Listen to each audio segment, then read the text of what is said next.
అయితే ప్రసాద్ గారు మీరు చెప్పండి, సాధారణంగా ఆలయ నిర్మాణాల్లో ఈ నేలమాలిగలు లేదా ఇలాంటి రహస్య గదులు అన్న నిర్మాణం ఎందుకు చేపట్టారు అన్న విషయాన్ని సూక్ష్మంగా ఆయన చెప్పారు. అయితే ఇది పూర్వపు నిర్మాణాల్లో మాత్రమే కనిపించేదా, ప్రస్తుత నిర్మాణాల్లో కూడా ఈ పద్ధతిని అనుసరిస్తున్నారంటే ఏం చెప్తారు? నమస్కారం అమ్మ, చాలా మంచి ప్రశ్న వేశారు. అయితే దేవాలయ వాస్తులు అనాదిగా ఉన్నటువంటి పురాతనంగా ఉన్నటువంటి ఆలయాల్లో నేలమాలిగలు అనేవి లేవండి. తర్వాత కాలంలో అవి ప్రవేశపెట్టబడ్డాయి. కారణం ఏంటంటే ఈ దండయాత్రల నుంచి ఆ సంపదను కాపాడటం కోసమని, అట్లాగే సంపదని మరింత కాలం పరిరక్షించడానికి నేలమాలిగలు అవసరమయ్యాయి. ఎందుకంటే నేల పైన కనుక ఒక సూపర్ స్ట్రక్చర్ కట్టేందుకు కనుక పెడితే అది అందరి దృష్టిలో ఆకర్షిస్తుంది. సో అనుకోని విపత్తులు జరిగేటువంటి అవకాశం ఉంది. అందుకని నేలమాలిగల్ని తయారు చేయడం తర్వాత కాలంలో మొదలైంది అన్నట్లు. ఇప్పుడు ప్రస్తుతం ఉన్న ఆలయం 12వ శతాబ్దంలో అనంతవర్మ అనేటువంటి మహారాజు కళింగ స్టైల్ అంటారు. మనకి భారతదేశం ఆలయ నిర్మాణాల్లో 3 రకాల శైలిలు ఉంటాయి. అది ఉత్తర భారతదేశంలో ఉండేదాన్ని నాగర శైలి అని, మధ్య భారతదేశంలో ఉండేదాన్ని వేసర శైలి అని, అట్లాగే దక్షిణ భారతదేశం ఉండేదాన్ని ద్రవిడ శైలి అని చెప్పి అంటారు. ఇప్పుడు మనం చర్చిస్తున్నటువంటి పూరి జగన్నాథ స్వామి వారి ఆలయం వేసర శైలికి చెందినటువంటి ఆలయం. ఆ వేసర శైలిలో కూడా కళింగ ఆర్కిటెక్చర్ ఉన్నటువంటి ఆలయం అన్నమాట. అయితే ఆ ఆలయంలో ప్రాచీన ఆలయాల్ని, పురాతన ఆలయాలను మనం కొన్ని పరిశీలిస్తే ఆలయంలో అనేక రకాల భాండాగారాలు ఉంటాయి.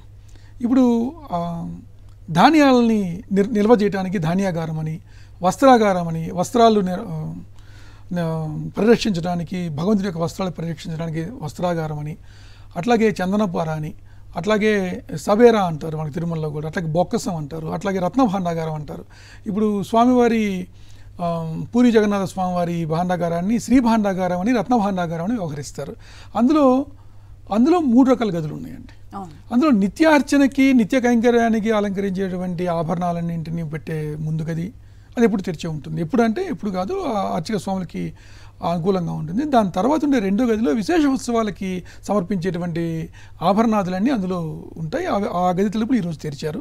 అది కాకుండా దాని వెనకాతల 3వ గది అంటారు. ఆ 3వ గదిలో ఏమున్నదో ఇప్పుడు దాకా తెలియనటువంటి పరిస్థితి అనమాట. నాగబంధనం ఉంది అన్న చర్చ కూడా నడుస్తుంది. అవునండి, ఒక బంధనం వేసేటప్పుడు, ఒక లాక్ చేసేటప్పుడు, ఈవెన్ కేవలం సంపదలు రత్న భాండాగారమే కాదండి, ఆలయాన్ని నిత్యార్చనలో ఉదయం సుప్రభాత సేవ చేసేటప్పుడు తలుపులు తీస్తారు, సాయంత్రం ఏకాంత సేవ అయ్యాక తలుపులు వేస్తారు.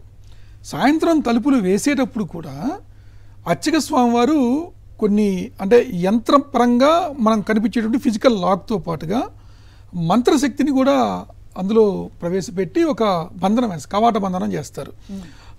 శంఖచక్ర గదా పద్మ దివ్యాయుధ గణస్తద శ్రీసరక్షా విధానాయ సదా జాగృత అని, ఓ పంచాయుధాలారా, శంకు చక్ర గదా పద్మం అనే ఓ పంచాయుధాలారా, భగవంతుడు లోపల విశ్రాంతి తీసుకుంటున్నారు, ఆయన్ని నువ్వు రక్షిస్తూ మీరు జాగ్రత్తగా ఉండండి అని చెప్పి ఒక సంకల్పం చెప్పి ఆ తాళం వేసిన తర్వాత సంకల్పం చెప్పి మళ్ళీ తిరిగి వెళ్తారు. చక్రముద్ర అంటారు దాన్ని. తర్వాత ఉదయం సుప్రభాతం అప్పుడు మళ్ళీ చక్రముద్రతోటి తాళాన్ని తీసి ఆ ద్వారపాలకులు ఇద్దరు అనుమతితోటి చేసేటువంటి ప్రక్రియ మనం నిత్యారాధనలో మనం ప్రతి ఆలయంలోనూ చూస్తుంటాం. సాధారణంగా రోజు జరిగే ప్రక్రియలోనే అంత తంతు ఉంటే నిధి నిక్షేపాలు అంటే కొన్ని అనంతమైన సంపద, అనంతమైన విలువ కలిగినటువంటి అటువంటి నిధి నిక్షేపాలని భద్రపరిచేటప్పుడు ఖచ్చితంగా నాగబంధం లాంటి ఒక పటిష్టమైనటువంటి బంధనాలు వేస్తారండి. అందులో 3 రకాల ప్రక్రియలు ఉంటాయి. ఒకటి మంత్ర బంధనం, 2 యంత్ర బంధనం. యంత్రబంధనం అంటే ఫిజికల్ కీ అండ్ లాక్, అట్లాగే తంత్ర బంధనం అనమాట. ఈ 3 రకాల బంధనాలు వేసి సంపదని పరిరక్షించే సంప్రదాయం మనకు అనుచానంగా ఉంది. రైట్.